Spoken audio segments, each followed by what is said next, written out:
चला आज आपण मस्त छान अशी पत्तागोबीची भाजी करत आहोत। छान मस्त आपण पत्तागोबीची भाजी हिरव्या मिरचीमध्ये करत आहोत।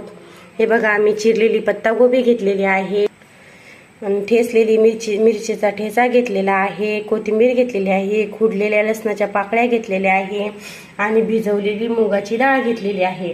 आता आपण भाजीला फोडणी टाकत आहोत। कढईमध्ये टाकलेलं आहे तेल। आता मोहरी टाकायची, झाली मोहरी की टाकायचे लसण। मोहरी झालेली आहे, आता आपण टाकत आहोत लसण।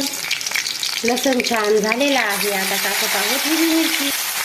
हिरवी मिरची मस्त आता आपण टाकणार आहोत हळद। आता टाकायची पत्तागोबी। पत्तागोबी छान हलवून घ्यायचं। आता टाकायची भिजवलेली मुगाची डाळ, चवीनुसार मीठ। अशा पद्धतीने आपली पत्तागोबीची भाजी होत आहे। आता टाकायचा त्यामध्ये शेंगदाण्याचा कूट आणि कोथिंबीर। अशा पद्धतीने मस्त आपली पत्तागोबीची भाजी तयार आहे। लाईक करा, सबस्क्राईब करा।